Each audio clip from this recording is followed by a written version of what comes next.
Welcome to The Shift Happens. We're here to bring you a series of discussions around digital transformation from Zuora's ecosystem of customers, employees, partners, and influencers. We're going to have a great show filled with a ton of exciting and transparent content about how individuals and businesses have gone through this digital transformation. I'm your host, Neej Parikh. I'm the Regional Vice President here at Zuora, supporting our strategic division for technology. I've been at Zuora for a little over 4 years now, and I've been through a gamut of these digital transformations in the Fortune 500 companies, so I'm hoping to share some of these great success stories with you all. I want to share with you what 70 million subscribers that are transacting 35 billion times in the cloud are doing every single day. I want to share with you what companies that are putting over $40 billion of their revenues through Zuora are experiencing in the cloud.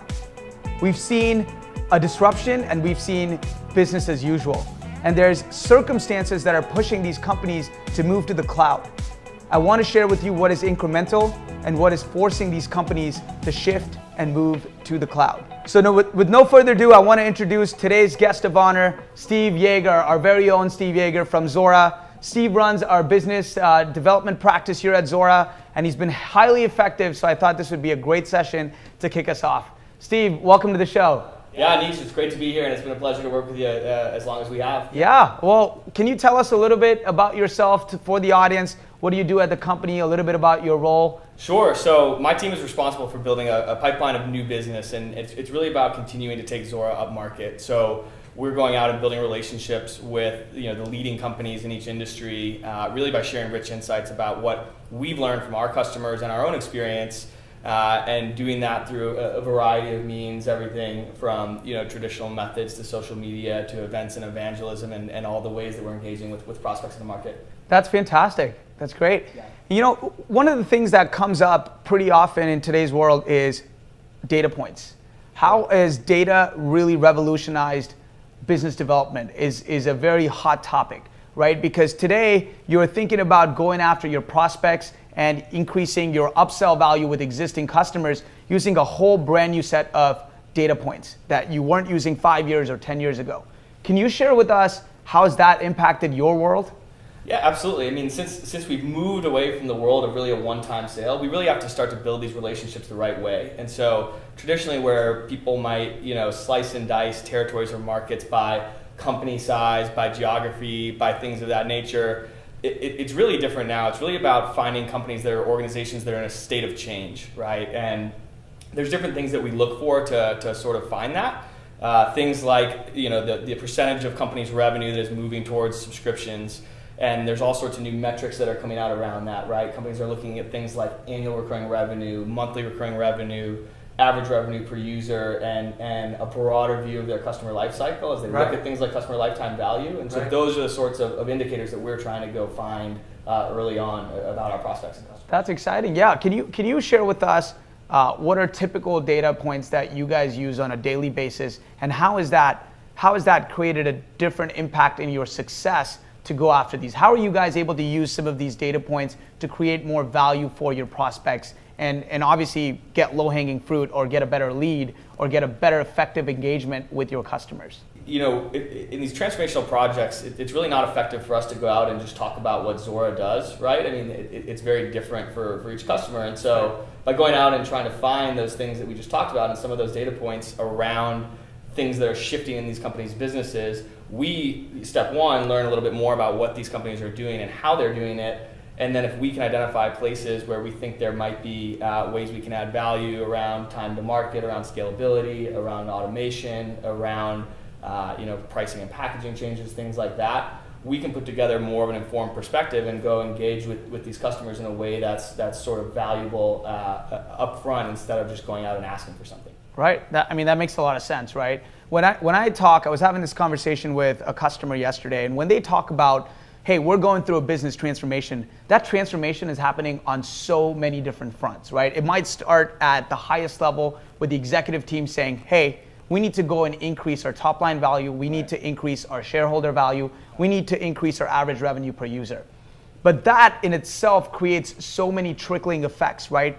It's not just about technology, right? Exactly. It starts with a business model change, right? Either they're going from a perpetual change to a subscription, or a subscription to a flexible consumption model, and that results in a change in their product. It results in a change in their engineering. How is the product actually sold? It involves the sales teams that actually got to go and sell this product. Their comp plans are different, right? And once they sell this product, there's a whole set of different lines of businesses that have to work through the billing aspect, the invoicing, the collection, the payments, right? Consumer methods have changed in terms of how they want to absorb this product, how they want to pay for it, right? It's no longer these large 3-year deals. They want to have smaller term contracts. And then you have your finance and accounting teams that come into play, right? Because they've got to recognize the revenue in a completely different way. And in a subscription or recurring revenue world, there's so many different actions that take place, right? So can you share a little bit about, where does the conversation start for you? Because there's so many different people that are involved in this cycle.